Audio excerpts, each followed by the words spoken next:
Em uma análise cuidadosa, os medos que nos impedem de praticar sadhana parecem não ter qualquer fundamento. Evitar a prática intuitiva sadhana, que é o dever fundamental de todos, por medo infundado, só mostra a própria ignorância. Portanto, recomenda-se que ninguém evite a sadhana por temores infundados, mas sim por meio da sadhana que se reconheçam e se conheçam como a entidade suprema infinita. Shri Shri Anandamurti. Fechamos os olhos um minutinho, refletindo sobre essa mensagem.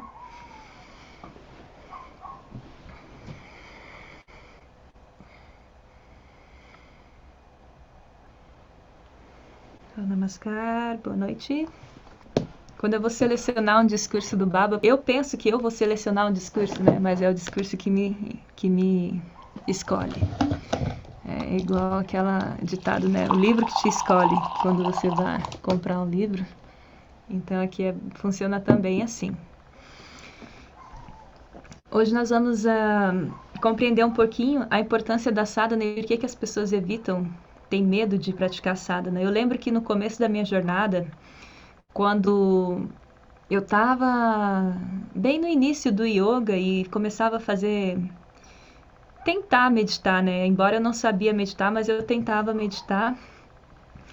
E eu fazia um monte de práticas, assim. Tinha aquela prática do Sanghaesin, sabe? Que você fica olhando para o sol quando o sol nasce.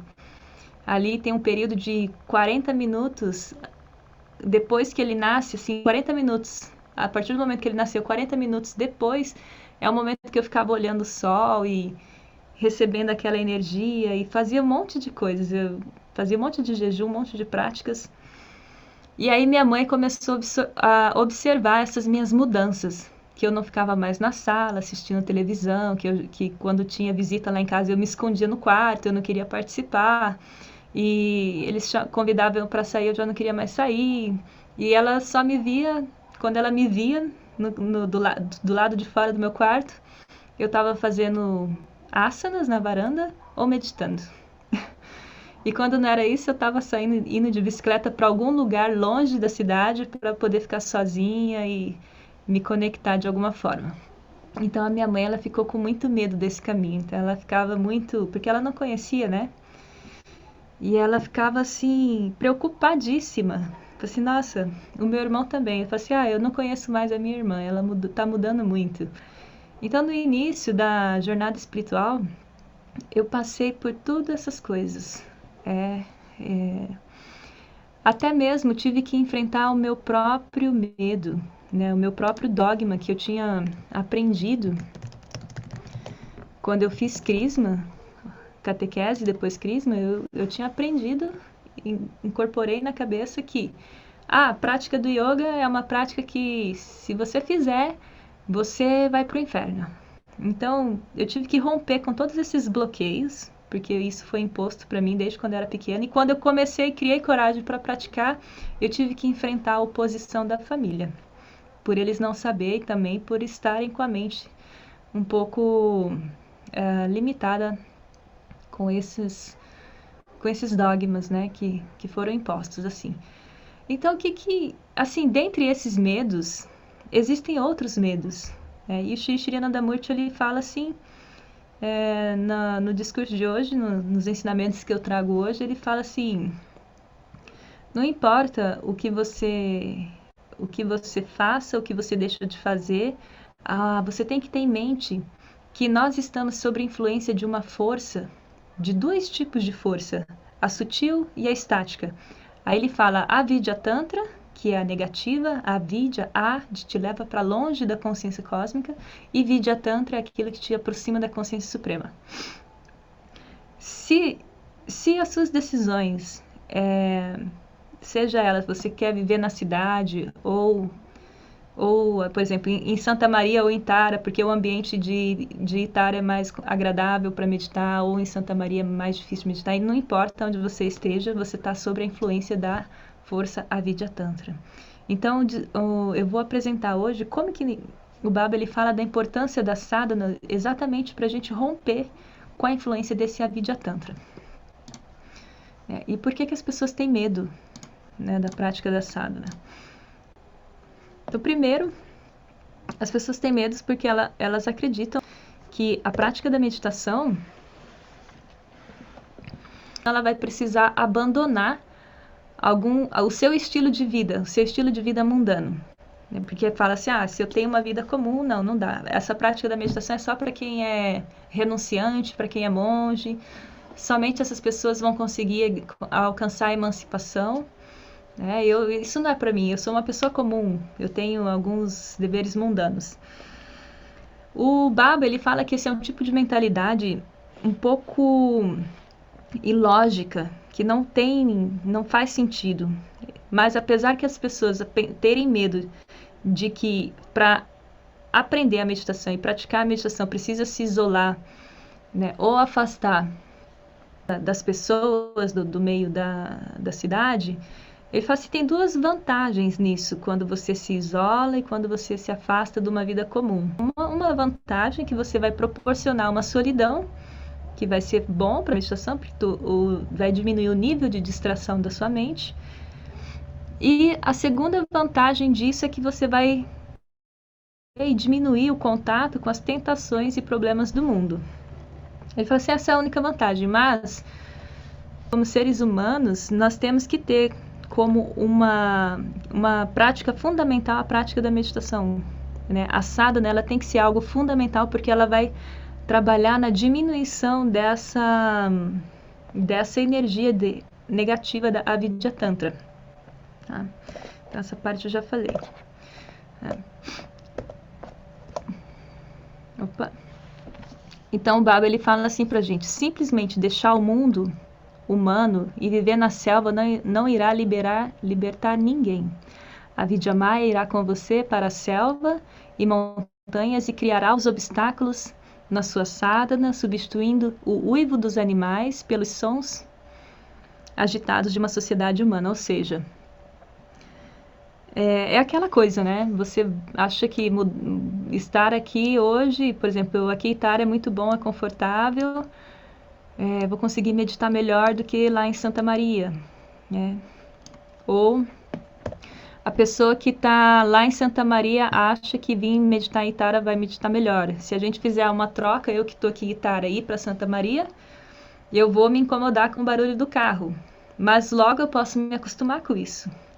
E a mesma coisa, a pessoa que está lá em Santa Maria, numa cidade cheia de barulhos, quando ela vem para o campo, ela pode achar estranho estar aqui no campo e sentir falta daquele contexto, mas se ela permanecer aqui, ela também se adapta. O que o Baba quer dizer? Não importa o lugar que você vá para fazer a sua prática espiritual, né? De alguma forma, você vai estar encontrando os desafios. E aí ele fala assim, não adianta fugir para lugar nenhum.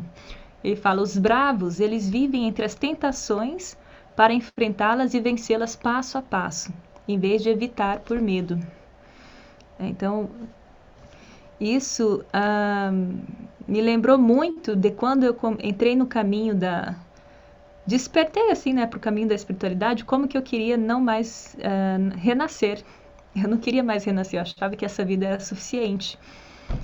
Porque eu percebi que realmente a vida é cheia de desafios, cheia de responsabilidades. Mas existe a Ananda Marga, né? A Ananda Marga ensina que uma outra verdade, que é essa daqui, né? Não adianta você fugir, você tem que enfrentar. O Baba fala que quando você busca a solidão, isso é algo muito irreal. Você vai ter que lidar com a sua própria mente, não importa o lugar que você esteja. E como que a gente vence essa Avidyamaya? Somente através da sadhana. Ele fala, sadhana significa travar uma guerra contra a Avidyamaya. E para vencê-la é preciso enfrentar o inimigo em vez de fugir ou apaziguá-la. Por isso que ele fala, Tantra é luta, Tantra é luta. Quando você faz a prática da meditação, você está diminuindo a influência dessa força. Você está aumentando a vibração sutil na sua mente, a força de Vidyamaya, que te leva em direção à consciência suprema. E ele fala assim, os bravos vivem entre as tentações para enfrentá-las e vencê-las passo a passo, em vez de evitá-las por medo. Então, por isso que fala, é muito mais vantajoso você viver na cidade, numa vida comum, enfrentando todos os obstáculos e desafios, porque isso são oportunidades para o teu desenvolvimento, do que você fugir, correr para um lugar que é tranquilo, no campo. Ele fala assim, é irracional fugir das responsabilidades mundanas. O Baba, ele afirma assim, ele fala assim, aquele que foge da vida mundana evita obrigações e está mostrando um extremo egoísmo. Ele fala assim, está mostrando é uma forma de fugir mesmo dos deveres e achar que lá nesse lugar mais tranquilo você vai encontrar uma vida melhor, um estado de paz e bem-aventurança. Não, você não somente fugir, e por mais que você vá lá fazer a sua meditação nos Himalaias, né, você vai ter problemas lá também, porque essa força de Avidyamaya está em todos os lugares, vai te acompanhar onde você for. Ele fala assim, o que é muito importante, deixa eu só concluir esse aqui, nós já estamos concluindo. Ele fala, fugir das responsabilidades e preocupações do mundo não permite esquecer completamente a família. Eles certamente ocuparão a mente e isso colocará sob a influência de Moha Ripu, atração de Avidyamaya. Isso me lembra muito da experiência que eu tive quando eu fui para o centro de treinamento. Era bem novinha, nunca tinha saído de casa. E aí eu fui muito confiante de que eu não tinha apego com a minha família. Embora minha família não quisesse que eu fosse, porque ia ter que ir para outro país que ninguém conhecia, por questão, né, aquele apego de família mesmo. Mesmo assim eu fui, e eu fui numa força, numa certeza que quando eu cheguei lá, demorou 3 meses, 4, mais ou menos, para me parar de sentir saudade da minha família, porque eu sentia muita saudade da minha família, e especialmente da minha mãe. E foi aí que eu percebi como que a ligação com a mãe, não sei, mas pelo menos comigo funcionou assim, é muito forte, é muito forte. Acho que a única coisa que me impede, a coisa que eu mais tenho apego, que eu identifiquei, que eu mais tenho apego nesse mundo, nessa vida, acho que é o bem-estar da minha mãe, nesse sentido, assim, algo nesse sentido. Se minha mãe tá bem, eu tô bem. Não importa onde eu esteja, em qualquer parte desse planeta. Mas se eu estou bem, eu sei que a minha mãe tá bem. É uma ligação muito forte. Eu consegui sentir isso lá no centro de treinamento, nos primeiros meses. E isso demonstrou muito claro esse ensinamento. Assim, não adianta por mais que assim não é o mesmo, não foi uma decisão de fuga, mas foi uma decisão de missão, de sentir um chamado, mas mesmo assim que seja, né, o motivo que me levou até lá, eu realmente pude sentir que essa preocupação com a família, né, sempre me acompanhou, sempre me acompanhou. Essa é uma coisa muito forte, que a gente não sanskara muito forte. Então, Baba fala assim, a liberação da influência de Avidyamaya, quando você tem essa preocupação com a família, ou seja, com qualquer outra coisa, você vai estar sob a influência da força Avidyamaya. Você vai estar atraindo essa influência para ti, quando tem algum tipo de preocupação ou apego. Então, a liberação da influência dessa Avidyamaya não pode ser obtida fugindo dela. É preciso desviar a mente para a sutileza, para alcançá-la, ou seja, para alcançar a consciência suprema, né? Para alcançar essa liberação. Ele fala, a única forma de você fazer isso é através da prática intuitiva, da meditação. Prática intuitiva, conforme ensinada por um grande preceptor, é o bálsamo curativo. É com isso que se pode expulsar a Avidyamaya e obter a emancipação. Então eu coloquei ali, né, um monge e um praticante. Gente, como que é essa prática? Vocês vão aprender as 6 lições de meditação da Ananda Marga. A primeira ainda é uma grande luta, né, uma luta total para você conseguir direcionar a sua mente para essa meta aí, da consciência suprema. Mas a sexta lição, ela faz exatamente isso que o Baba está falando. Você consegue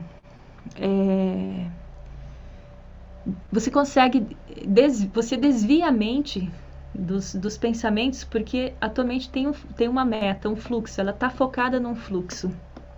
Na sexta lição, você fica com a mente focada na consciência suprema.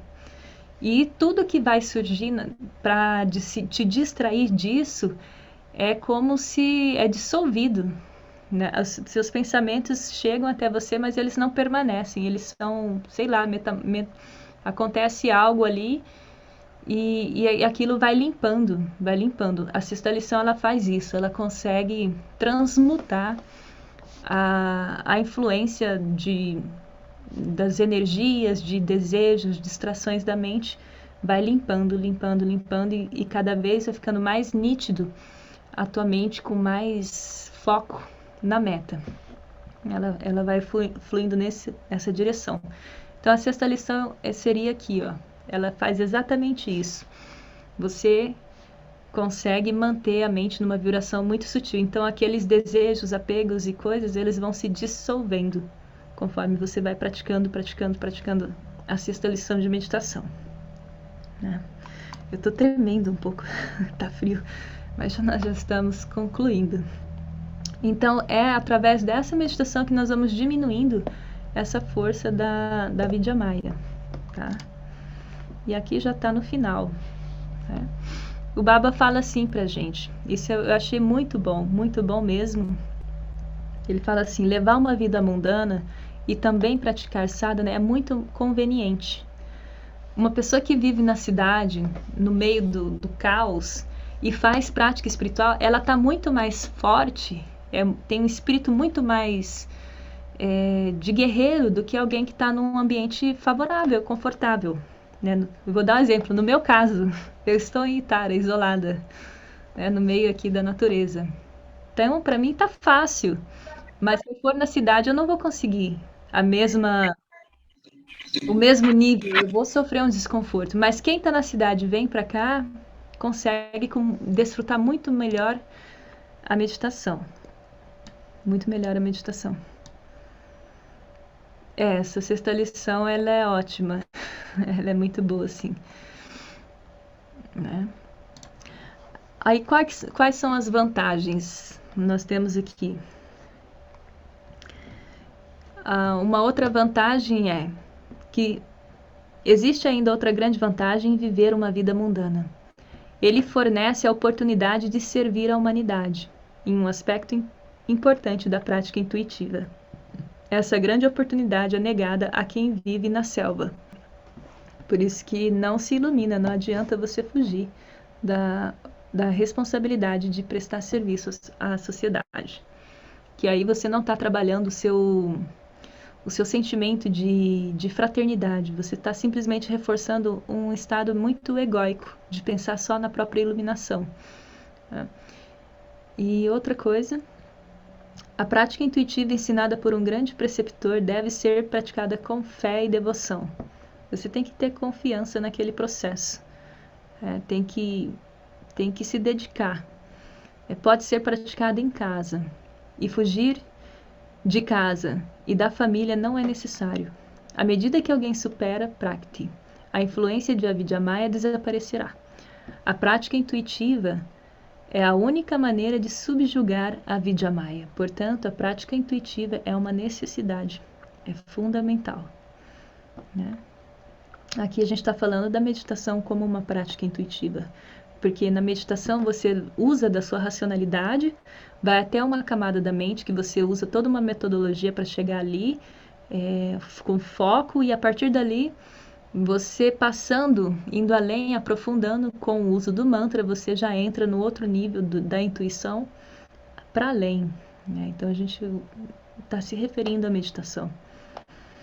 E para finalizar,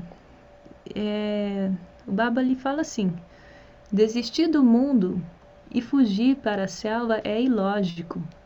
Não praticar sadhana, meditação, por medo de ter que desistir do mundo é, portanto, irracional.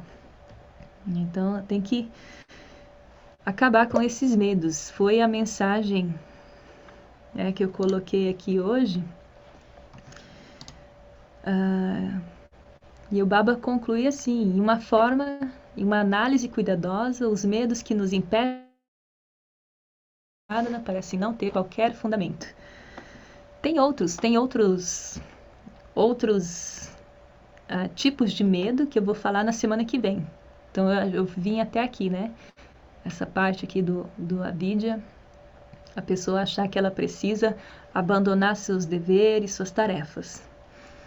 Evitar a prática intuitiva sadhana, que é um dever fundamental de todos, por medo infundado, só mostra a própria ignorância. Portanto, recomenda-se que ninguém evite a sadhana por temores infundados, mas sim por meio da sadhana, que se reconheçam e se conheçam como a entidade suprema e infinita. Então, lá no tempo, no início, quando eu estava começando esse caminho, eu não sabia muito bem, minha mãe muito menos ainda conhecia esse universo, então ela tinha muito medo. E esse medo vinha da própria ignorância, de não saber mesmo o que é a verdadeira meditação, qual que é o objetivo dela, onde ela vai levar, de não conhecer as leis que estão, né, nesse universo. Nós temos que romper com esses pequenos medos, essas pequenas ideias. Na próxima semana, eu vou falar um pouco mais, tem continuação desse assunto, que é um outro medo que as pessoas pensam também, que para você começar a meditar, quer dizer então que eu tenho que virar vegetariano, ou que eu tenho que ser celibatário, brahmacharya, enfim, são várias ideias na mente das pessoas que elas acabam, ou eu vou ter que abrir mão dos prazeres mundanos, porque senão eu não vou, né? Enfim, essa prática não é para mim. Então, semana que vem eu vou continuar falando desses 3 pontos, né, que normalmente as pessoas têm a tendência a evitar a prática da meditação por conta dessas ideias erradas, assim, né? Ou ilógicas. E o Baba fala assim que não tem, é fundamental mesmo. Se você quer se desenvolver, a meditação não tem como você desenvolver sem ela. Então, gente, era essa a mensagem de hoje. Foi bem boa para mim, porque no começo eu era esse tipo de pessoa, né? Achando que eu tinha que me isolar para conseguir ter uma vida espiritual bem sucedida. E foi, acho que exatamente por isso que o Shri Shri Anandamurti me escolheu para virar monja, porque ele quis estar me ensinando que não é bem assim. Você só vai evoluir quando você fazer o serviço social. E aí me dando todas as ferramentas para isso. Bom, é isso, gente. Gratidão. Namaskar.